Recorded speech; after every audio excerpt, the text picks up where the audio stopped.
warahmatullahi wabarakatuh. Bismillahirrahmanirrahim. Wassalatu wassalamu ala Rasulillah wa ala alihi wa sahbihi wa man tabi'ahum ila yaumiddin. Amma ba'du. Allahumma shrah sadri wa yassir li amri wahlul 'uqdatam min lisani yafqahu qawli. Allahumma inna nas'aluka ilman nafi'an wa rizqan thayyiban wa amalan mutaqabbalan. Allahumma 'allimna ma yanfa'una wa zidna ilman wal huda wat tuqa was salaha ya rabbal alamin. Saya dirahmati Allah Subhanahu wa taala. Alhamdulillah tiada kata yang atas keluar dari lisan kita kecuali ucapan syukur kita kepada Allah Subhanahu wa taala. Kemudian salawat dan salam tak lupa kita curahkan kepada suri tauladan kita, junjungan kita Nabi Agung Muhammad sallallahu alaihi wasallam. Saya dirahmati Allah Subhanahu wa taala. Akan kita lanjutkan kembali pelajaran kita pada siang hari ini seputar upaya Rasulullah sallallahu alaihi wasallam dalam membentengi umatnya agar terhindar dari perbuatan kesyirikan. Pada pertemuan sebelumnya telah kita sebutkan beberapa upaya yang dilakukan oleh Rasulullah SAW. Yang pertama, Rasulullah SAW melarang orang lain untuk memuji beliau secara berlebihan. Kemudian selanjutnya adalah Rasulullah SAW pernah menegur seseorang yang mengatakan Masya Allahu wa syi'ta, ke atas kehendak Allah Subhanahu wa ta'ala. Dan Rasulullah SAW salah satu bentuk upayanya juga adalah Rasulullah SAW tidak suka jika para sahabat berdiri untuk menyambut kedatangan Rasulullah SAW. Maka ini upaya yang dilakukan oleh Rasulullah SAW agar umatnya, agar para sahabat tidak terjatuh dalam praktek pengkultusan. Kemudian langkah selanjutnya Rasulullah SAW pernah juga menegur sebagian para sahabat yang memuji beliau di hadapannya. Namun ini berbeda. Suatu ketika ada seorang sahabat menjadi utusan kepada Rasulullah SAW. Dan ketika ia berhadapan dengan Rasulullah SAW, ia melontarkan sebuah pujian. Ya Rasulullah, anta sayyiduna wa afdaluna qabla wa a'dhamuna taula. Ya Rasulullah, sesungguhnya engkau adalah sayyid kami, engkau adalah Tuhan kami, engkau adalah orang yang paling utama di antara kami, dan engkau adalah orang wa'adhamuna taula, dan engkau adalah orang yang paling memiliki kemuliaan yang paling besar. Ketika mendengar hal tersebut, Rasulullah SAW segera mengatakan, As-sayyidu Allahu tabaraka wa ta'ala, qulu biqaulikum aw ba'di qaulikum wala yastajriyannakum syaitan. Sesungguhnya kata sayyid, tuan, kepemilikan itu hanyalah milik Allah Subhanahu wa ta'ala saja. Maka katakanlah dengan perkataan kalian, atau hendaklah kalian mengatakan kepada sebagian kalian, dan jangan sekali-kali kalian terpengaruh oleh bisikan dan rayuan setan. Jadi Rasulullah SAW menegur para sahabatnya. Padahal secara fakta Rasulullah SAW adalah sayyid atau pemuka. Sayyid di sini maknanya pemuka. Rasulullah SAW pernah mengatakan ana sayyidu waladi Adam wala fakhr. Sesungguhnya aku adalah pemimpin, pemuka di antara kalangan anak Nabi Adam alaihissalam kelak pada hari kiamat. Dan ketika Rasulullah SAW mengatakan hal tersebut, wala fakhr, dan tidak ada rasa sombong, rasa untuk membanggakan diri. Maka Rasulullah SAW ketika dipuji dengan pujian yang berlebihan, beliau SAW menegur para sahabatnya. Beliau tidak mau para sahabatnya terjatuh dalam praktek pengkultusan, sehingga ditakutkan bisa jadi setelah beliau SAW Allah wafatkan, para sahabatnya terjatuh dalam hal-hal yang Allah haramkan. Kalau Rasulullah tidak menginginkan hal tersebut, maka Rasulullah SAW menegurnya. Maka seseorang tidak boleh mengatakan sayyid, anta sayyidi, tidak boleh. Karena ketika seseorang mengatakan anta sayyidi, maka seakan-akan bukan hanya tuan. Sayyid ketika dibahasakan atau majikan. Ketika seseorang engkau ada siapa? Bukan hanya sekedar tuan saja, bukan sekedar atasan. Nah, seperti itu. Maka sayyid ini maknanya banyak. Sayyid itu bisa dikatakan tuan, bisa dikatakan pemuka, pemimpin juga bisa, tapi bisa juga dimaknai sayyid sebagai pemimpinnya para pemimpin. Seperti Malikul Amlak, raja diraja. Maka seseorang tidak boleh mengatakan raja diraja, nggak boleh.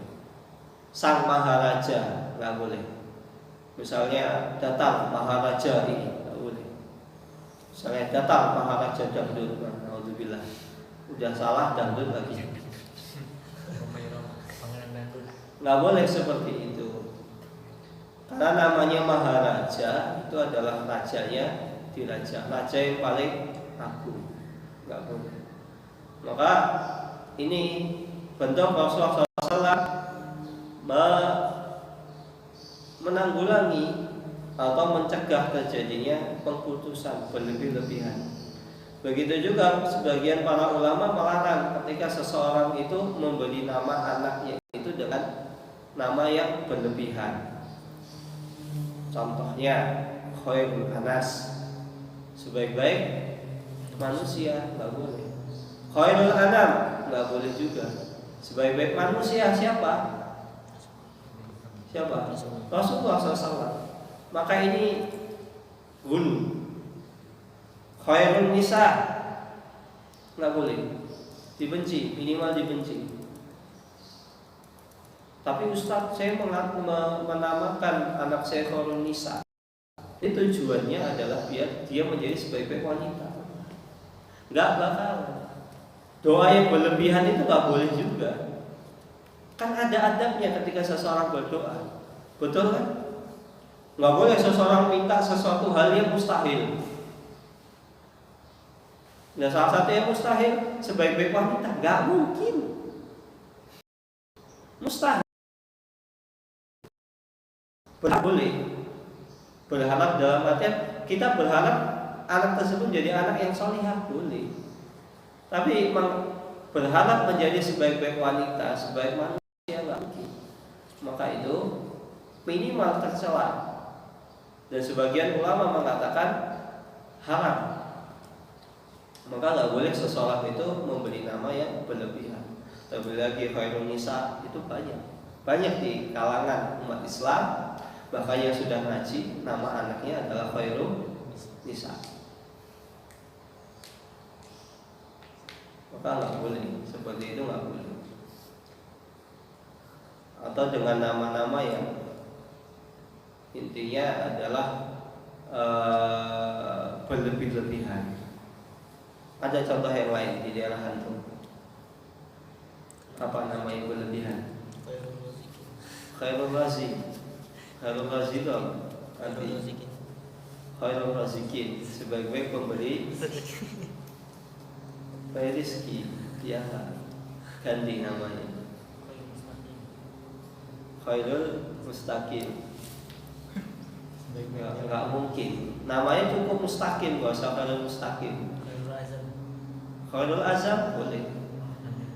Karena Khairul Azam itu kan sebaik-baik apa namanya? Tekad. Itu kan enggak berlebihan. Ya kita berharap agar anak tersebut memiliki tekad yang kuat.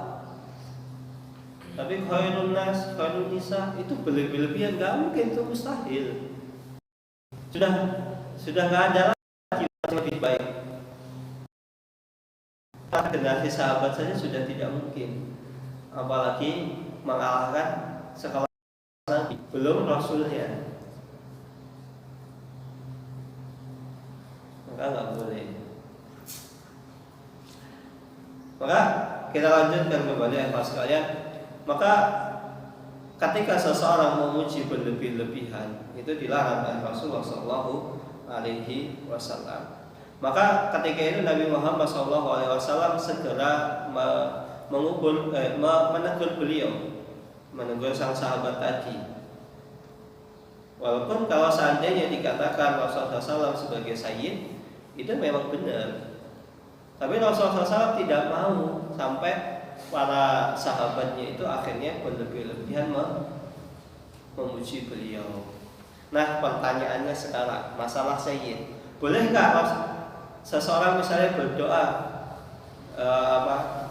Allahumma sholli ala Muhammad wa ala sayyidina Muhammad, boleh enggak orang tersebut berdoa Allahumma sholli ala Muhammad wa ala ali Muhammad, Allahumma sholli ala Muhammad wa ala ali sayyidina Muhammad, boleh enggak orang berdoa dengan doa tersebut? Boleh, hukumnya boleh. Hukum asalnya boleh. Kecuali antum doanya di tahiyat, nggak boleh. Karena doa tahiyat itu nggak ada tambahan sayyidina. Ada sebagian orang ketika mengajarkan tahiyat, doa tahiyat, Allahumma sholli ala Muhammad wa ala ali sayyidina Muhammad, itu nggak boleh. Karena memang lafaz tahiyat itu sudah baku, nggak bisa diotak-atik, nggak bisa ditambah, tidak bisa dikurangi. Beda kalau misalnya seseorang berdoa, Allahumma sholli ala sayyidina Muhammad, boleh. Doa dengan boleh menyebut sayyidina Muhammad boleh. Tapi doanya nggak usah keras-keras. Sama itu. Kedua, doa itu juga adabnya itu nggak usah dikomando sendiri-sendiri. Salah satu adab doa. Maka Rasulullah SAW melarang. Kenapa Rasulullah SAW melarang para sahabat untuk berlebih-lebihan memuji beliau? Karena bisa jadi seseorang itu ketika Rasulullah SAW meninggal, jadi orang-orang tadi akhirnya mengkultuskan beliau. Seperti kejadiannya yang terjadi pada kaumnya Nabi Nuh alaihissalam, Wad, Suwa, Yahus, Ya'uq, wa Nasra. Itu mereka seperti itu. Ketika memuji awalnya berlebih-lebihan, maka banyak didapati penyimpangan yang ada di masyarakat itu terjadi ketika seseorang berlebih-lebihan memuji. Maka awalnya dipuji biasa, kedua kemudian dipuji dengan yang lebih tinggi lagi, lama-lama offset pujiannya. Terlebih lagi manusia itu sifat dasarnya itu suka dipuji.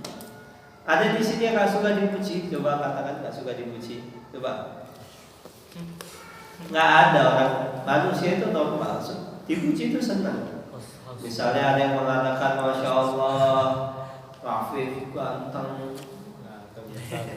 Nah, baru dibilang ganteng sudah salting. Haus pujian nggak boleh. Orang haus pujian itu nggak boleh. Tapi kalau ada orang misalnya memuji, ya nggak apa-apa. Tapi kalau misalnya antum takut ketika antum dipuji, itu membuat antum itu linglung, akhirnya lupa daratan, antum boleh.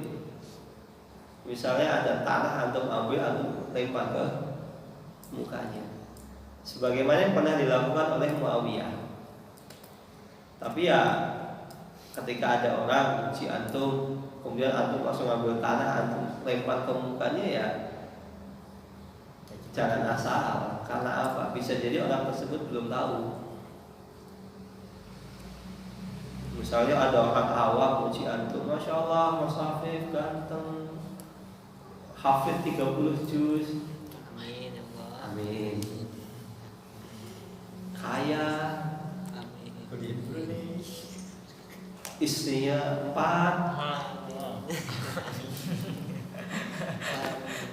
Jamin enggak? Amin. Seminggu 4 kali. Nah makanya orang ketika dipuji ya tadi akhirnya gitu. Nah antum yang puji orang awam udah antum ambil ini ya jangan langsung seperti itu. Hati-hati. Dan di sisi lain pujian itu seperti obat. Pujian itu seperti obat. Antum kalau kelebihan dosis dalam dipuji, lama-lama overdosis. Akhirnya orang-orang yang suka dipuji bisa jadi ke akhir hayatnya itu seperti Fir'aun. Kenapa Fir'aun itu bisa mengaku menjadi Tuhan? Pertama, dia punya harta yang banyak, kekuasaan yang absolut. Bahkan belum ada raja sampai sekarang. Absolut ini dalam tanda petik ya, sekelas raja ya. Nggak ada sampai detik ini tuh raja yang lebih hebat dibanding Fir'aun. Nah karena dia punya kekuasaan yang panjang, awet, umurnya juga panjang, rakyatnya suka memuji, gila pujian, akhirnya apa? Lama-lama ngaku sebagai Tuhan. Na'udzubillahi min dzalik. Maka kalau orang-orangnya kalau suka dipuji, lama-lama kadang ada orang yang request pujinya. Kedua, terkadang orang ketika memuji orang lain, oh tak puji ini biasa aja. Coba dipuji ini, gimana sikapnya? Oh ternyata biasa aja. Langsung lama-lama naik. Karena di sisi lain ada tipe-tipe orang itu yang suka cari muka. Ada yang gila pujian, ada yang sifatnya cari muka, atau dengan kata lain penjilat. Maka ketika ada orang puji antum ingatkan, nggak usah, hati-hati. Atau misalnya ada orang yang menyikapi antum itu berlebihan, ditakutkan itu terjatuh.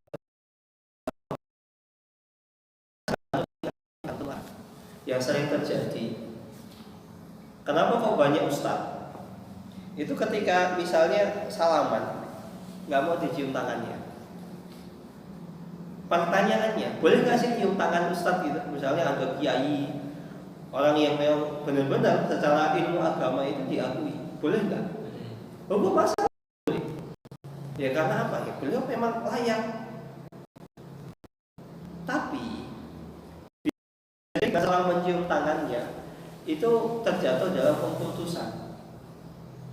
Lama-lama orang tersebut itu akhirnya menjadi orang yang kelewatan. Mungkin pertama dicium tangannya biasa aja, lama-lama dia cium kaki, air bekas cuciannya diusapin. Setelah diusapin, lama-lama air bekas cucian tangan dan kakinya diminum. itu bisa terjatuh dalam keputusan. Maka karena ditakutkan seperti itu, banyak bahkan para ulama, masyayikh di Timur Tengah itu dicium tangannya nggak mau. Dicium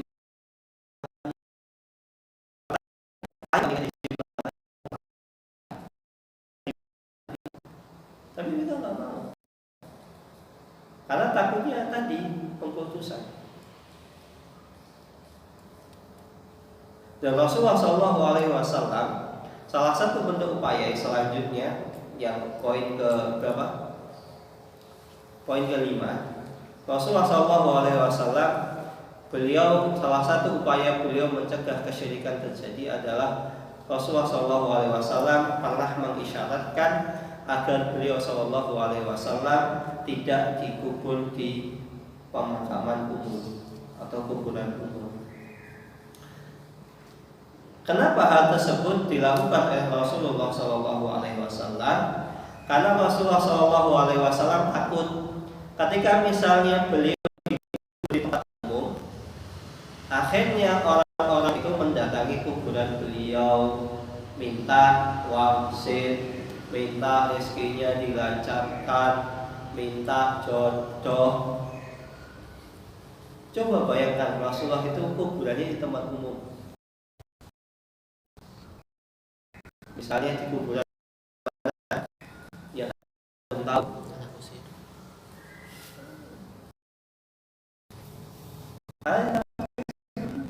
akhirnya sana kuburan Rasulullah. Maka kuburan Rasulullah sampai detik ini dijaga terus. Biar apa? Orang tak mengkultuskan beliau, biar tidak terjerumus dalam kesyirikan.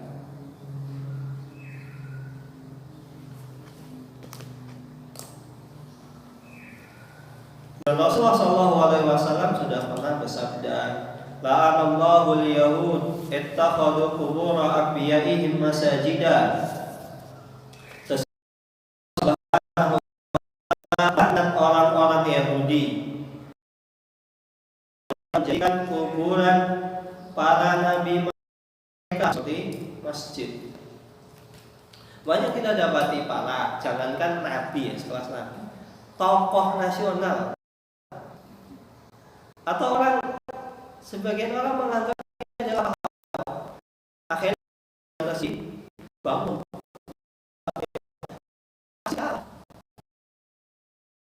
Contoh yang real ini seperti kuburannya Abu Lu'lu'ah Al-Majusi la'natullah alaih.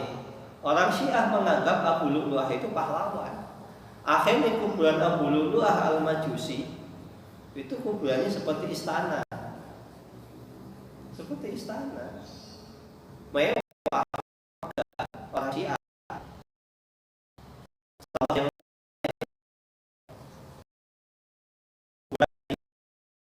Itu bukan masjid itu kuburan.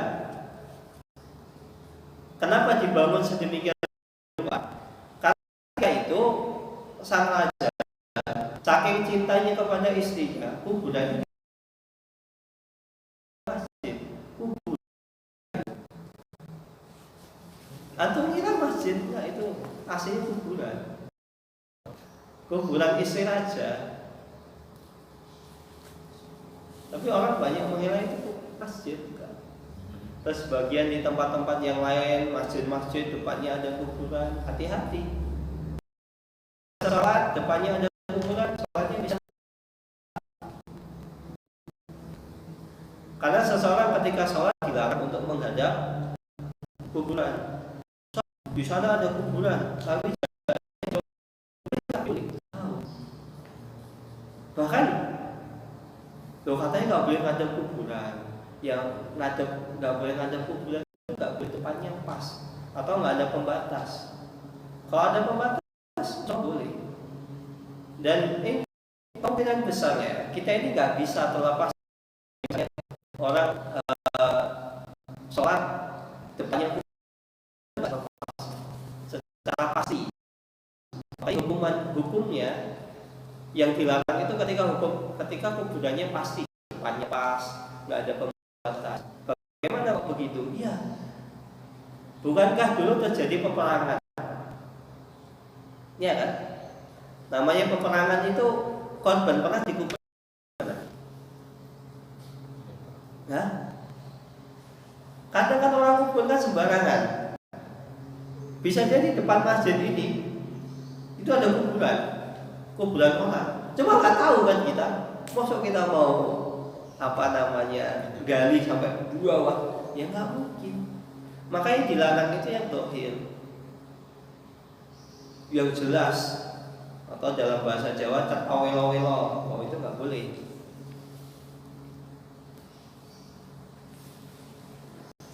Maka kalau seandainya seseorang sholat di masjid, dia nggak tahu kalau di situ ada kuburan, sholatnya sah.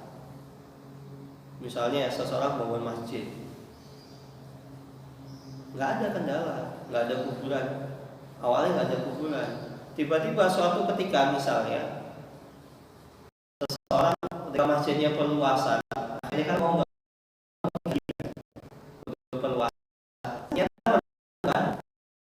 mayat. Gimana hukum sholatnya? Hukum sholatnya sah. Terus gimana mayatnya? Mayatnya dipindahkan ke tempat yang lain. Karena hitungannya masjidnya duluan. Kalau seandainya kuburannya duluan, baru dibangun masjid, maka masjidnya dipindahin. Misal ada kuburan, orang nggak ngerti kalau itu ada gundukan tanah. Ditanya, ini apa ini? Oh, ini cuma gundukan tanah. Akhirnya sudah, sudah bangun masjid. Ternyata masjidnya udah hampir selesai. Ada orang ngomong, itu kuburan. Buktinya mana tuh gundukan banyak, itu kuburan. Jadi masjid ini dibangun di atas kuburan. Makanya dipindah apa? Masjidnya. Karena asalnya kuburan.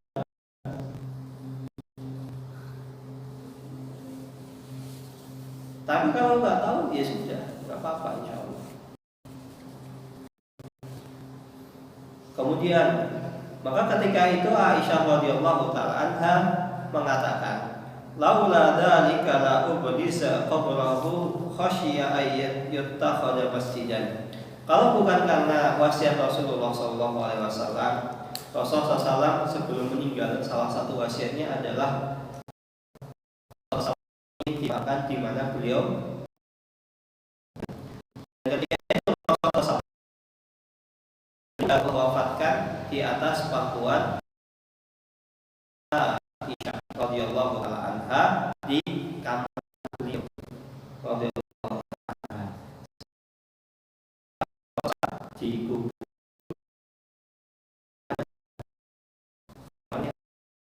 dikuburkan di masjid, bukan di kamarnya Aisyah. Ya sekarang masuk komplek. Tapi yang perlu antum tahu, makam Rasulullah itu dilapisi. Jadi ini adalah surahnya Aisyah, kamarnya Aisyah. Itu ada dinding. Agak jauh lagi ada dinding. Agak jauh lagi ada dinding. Ada 3 lapis. Sehingga tidak bisa dikatakan itu sebagai masjid, karena itu sudah ada pembatasnya. Namanya masjid itu kan satu bangunan. Misalnya di kubur di sebelah situ, ya itu kuburan. Atau misalnya karena ini masjid ini dengan asrama antum kan gandeng namanya. Saya ada yang dikuburkan di sebelah situ, ya nggak boleh.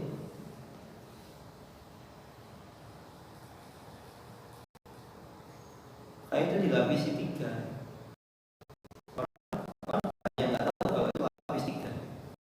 Sebelum itu dibangun, masuk perluasan, para ulama pada zaman itu, zamannya siapa? Khalifah siapa? Makam Rasulullah masuk dalam. Ayo, PR buat antum. Siapa? Rasulullah masuk ke dalam ini udah lama. Dulu sudah pernah. Ini menunjukkan ada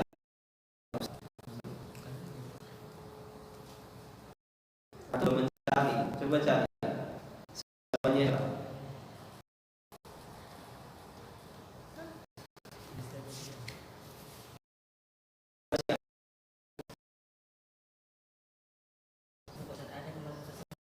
Ketika itu para ulama sudah tegur, sudah diingatkan. Masalah yang tetap bagaimana masuk harus masuk. Bahkan salah satu istihad karena masuk tersebut kuburan Nabi Muhammad SAW bisa aman dari orang pengkultus. Kalau yang kan gampang masuk. Akhirnya mau nggak mau sofilah tersebut beristihad dimasukkan, tapi tiga harus lapis tinggi, sehingga itu tidak bisa dikatakan sebagai area Masjid Nabawi. Rasulullah SAW dimakamkan di kamarnya Aisyah, dan ini menjadi bantahan bahwasanya tidak dibenarkan dengan bahwasanya kuburan Nabi di dalam masjid. Kemudian saya berwasiat, kalau saya meninggal kuburan di depan pengimaman atau di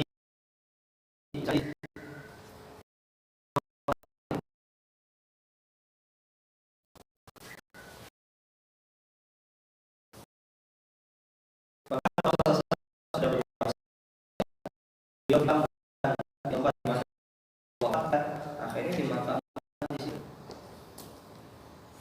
Maka selain Rasulullah SAW beliau dimakamkan di tempat di mana beliau meninggal, ternyata juga Rasulullah SAW jauh sebelumnya itu telah mewanti-wanti jangan sampai kuburannya itu dikultuskan. Dengan Rasulullah SAW dimakamkan di kamarnya Aisyah itu jadi lebih aman. Kemudian Rasulullah SAW, salah satu upaya yang dilakukan Rasulullah SAW juga melarang agar kuburan beliau SAW dijadikan sebagai id. Rasulullah SAW pernah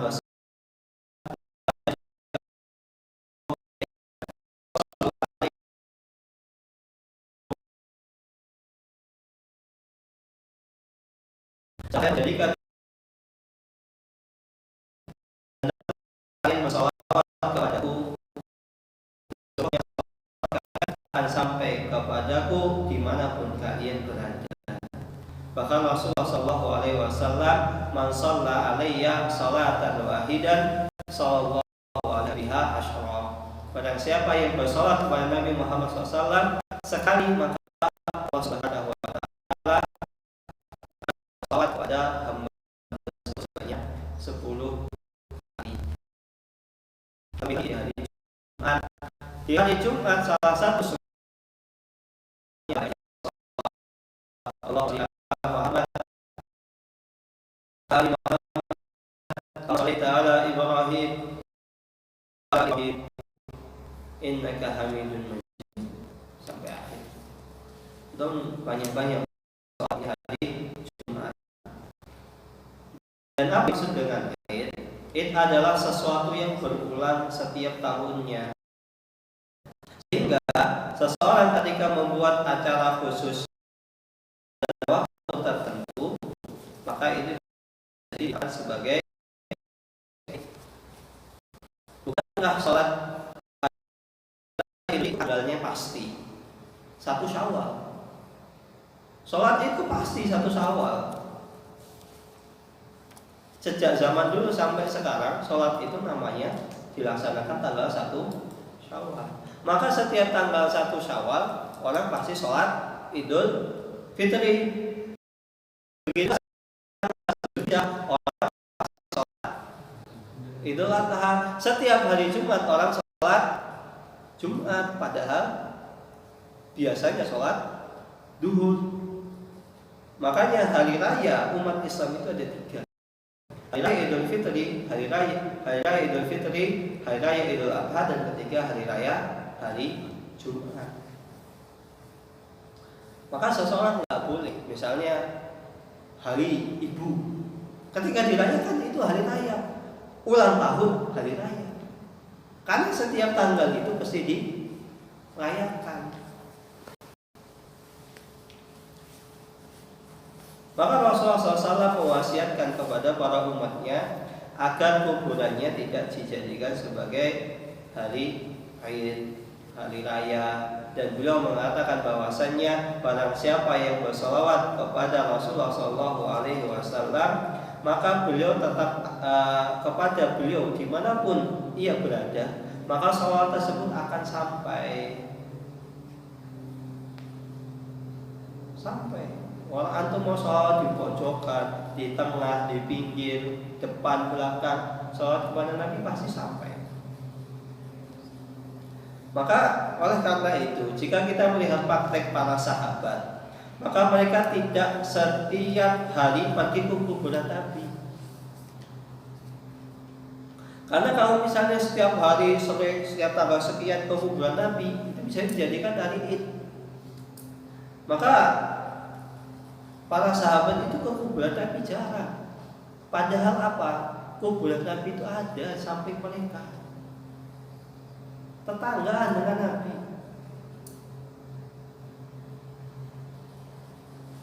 Nah, pertanyaannya, kapan para sahabat itu datang ke kuburan Nabi? Mereka datang ke kuburan Nabi itu ketika hendak pergi meninggalkan kota Madinah atau telah pulang dari bersafar. Misalnya safar kemana, masuk Madinah, ziarah dulu ke makam Nabi. Karena memang salah satu adab ketika seseorang datang ke kota suci Madinah adalah berziarah ke makam Nabi. Itu sunnahnya, adabnya. Bukan karena setiap safar para sahabat datang ke makam Nabi. Ya gimana? Mereka masuk ke Madinah, adabnya seperti itu, bukan dijadikan sebagai Id. Memang adab masuk kota Madinah adalah berkunjung ke makam Nabi. Kalau seandainya Rasulullah SAW tidak memerintahkan orang, tidak ada sunnahnya ketika datang ke Masjid Nabawi, datang ke Madinah, tidak berkunjung ke makam beliau, gak bakalan para sahabat sekalipun, ulama gak bakalan berkunjung. Karena apa? Ditakutkan tadi pengkultusan. Maka ketika antum ikhwas, kayak misalnya antum umroh, semoga antum bisa umroh, haji. Banyak orang ketika melewati makam Nabi itu melakukan banyak kesyirikan. Berdoa, ya Rasulullah, tolonglah kami ya Rasulullah ini. Karena pernah cerita ke antum. Bahkan banyak kesyirikannya. Ada orang lempar gulungan kertas ke makam Nabi. Antum nggak pernah bersihin Masjid Nabawi, antum malah kotorin. Antum datang jauh-jauh ke Indonesia, ke Madinah, bukannya berbuat baik, malah antum berbuat kejahatan, ngotori Masjid Nabawi. Antum ngotori masjid sendiri aja dosa loh ya. Apalagi antum ngotori Masjid Nabawi, yang mana ketika seseorang di tanah haram, di Masjid Nabawi, amal perbuatan seseorang itu dilipat gandakan 1000 kali lipat. Kebaikan dikalikan 1000, keburukan dikali 1000. Maka hati-hati.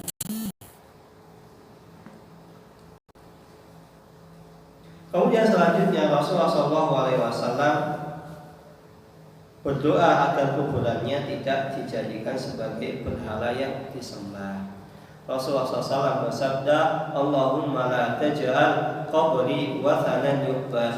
Ya Allah, jangan engkau jadikan kuburanku seperti berhala yang disembah. Dan Allah Subhanahu wa taala mengijabahi doa Nabi Muhammad SAW, sehingga bisa kita lihat sampai detik ini kuburan beliau dijaga dan dipagari berlapis-lapis, hingga tidak ada yang bisa beribadah di kuburan beliau.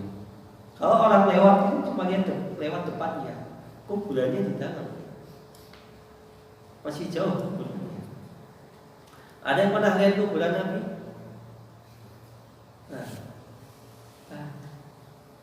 Yang lihat kuburan Nabi hanya orang-orang tertentu.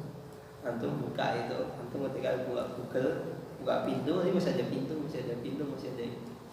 Jauh. Jangan dikira. Kan tadi 3 lapis.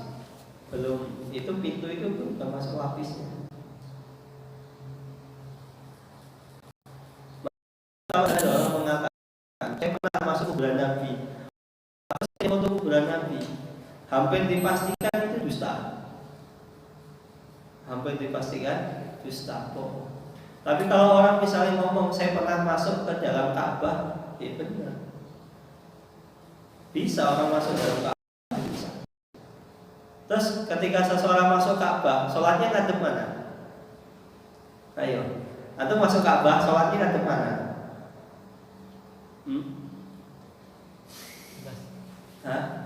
Antum di dalam misalnya masuk Ka'bah, atau misalnya jadi presiden Indonesia, kan boleh presiden itu masuk dapat fasilitas. Misalnya atau di sini apa? Kemudian atau sholat masjid ya kan kiblat. Kiblatnya mana ya terserah. Bahkan suatu ketika ada salah seorang sahabat itu mengatakan Rasulullah itu sholat di tiang Ka'bah. Apa Rasulullah sholat di tiang.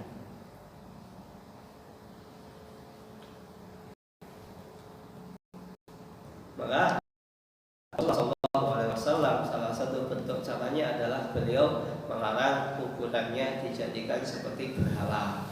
Orang datang minta, kemudian apalagi sujud-sujud, nyium-nyium batu nisan, ngambil tanah kuburannya disimpan jadi jimat. Nggak boleh seperti itu. Allah ta'ala bishawab. Ada pertanyaan silakan. Jika ada pertanyaan silakan Misbah. Di tempat saya Ustaz, kan keturunan Nabi Syarif atau Syarif Ustaz, Ya. itu namanya Sayyid Ustaz. Sayyid. Bagaimana hukumnya kalau kita memanggilnya Sayyid? Antum panggil ya sebagaimana mestinya. Ketika memang Nabi Muhammad SAW beliau memiliki anak keturunan, tapi dikatakan anak keturunan ini bukan berarti dia Rasulullah, dari Fatimah. Karena namanya anak keturunan seseorang itu adalah yang dari anak laki-laki.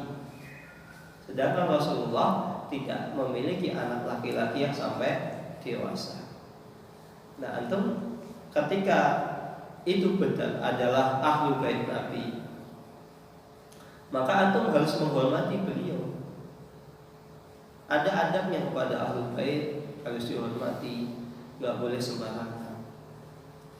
Itu kalau ahlu baitnya benar, pertama benar-benar ahlu bait. Kedua, ketika misalnya ahlu bait itu keturunan Nabi itu nggak menyeleweng, ya antum harus hormati. Nah, kalau misalnya ada ahlu bait Nabi misalnya memerintahkan hal-hal maksiat, syirik, nggak boleh. Lawang Fatimah aja nggak ada jaminan masuk surga kok.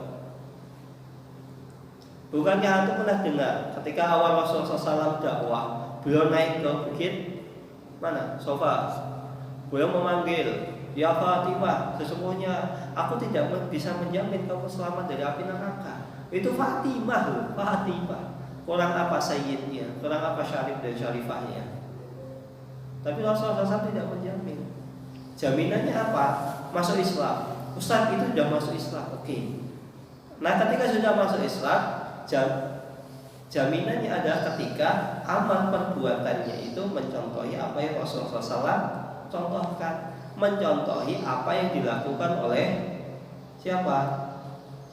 Moyangnya. Ya. Misalnya Abu Baik ternyata melakukan hal tersebut, ya kita nggak taat, ya kita nggak menghormati. Boleh kita bantah. Tapi kalau misalnya itu sesuai apa yang dianjurkan oleh moyangnya, yaitu Rasulullah, kemudian benar, ya kita hormati.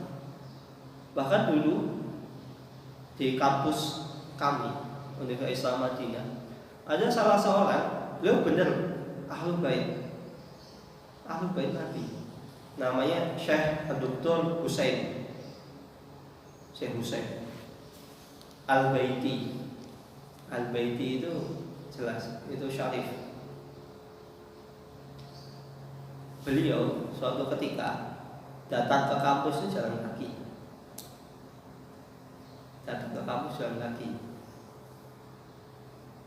Kemudian ada sebagian mahasiswa itu tahu, ya Syekh, antum datang ke sini jauh dari rumah antum jalan kaki.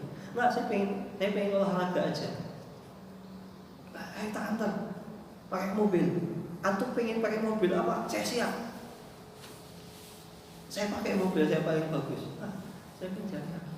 Ya Syekh, antum ya Ahlul Bait. Iya memang saya Ahlul Bait, terus ngapain? Iya memang Ahlul Bait. Ngapain? Tentang itu satu gitu lah. Saya nggak mau. Ahlul Bait kan seperti itu. Ahlul Bait itu tawadhu. Bukan malah Ahlul Bait itu sombong belagu. Minta zakat. Ahlul Bait itu nggak boleh terima zakat. Sedekah boleh nggak? Nggak boleh. Pemberian hadiah boleh. Jadi kalau memang dia Ahlul Bait, antum kasih sedekah, ya Habib ini sedekah buat antum, terus terima. Ya Ahlul Bait palsu itu. Karena Ahlul Bait itu nggak boleh terima sedekah. Yang boleh adalah pemberian. Zakat juga nggak dapat Ahlul Bait itu. Bahkan bekas mantan budaknya Ahlul Bait nggak dapat juga, nggak dapat zakat. Apalagi Ahlul Baitnya sendiri. Maka kalau misalnya, nah bagaimana kita manggil? Ya kita manggil Bib.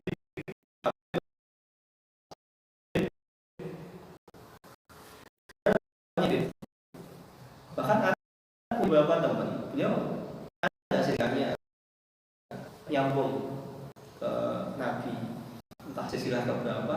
Kadang kita kalau guyon ya teman-teman Arab tuh kita manggilnya Habib, Bib sini Bib, Talib, kehal gitu, kehal. Ini kita hormati. Tapi nggak boleh berlebih-lebihan kemudian memutuskan sampai kita melanggar aturan yang Allah Subhanahu Wa Taala gariskan.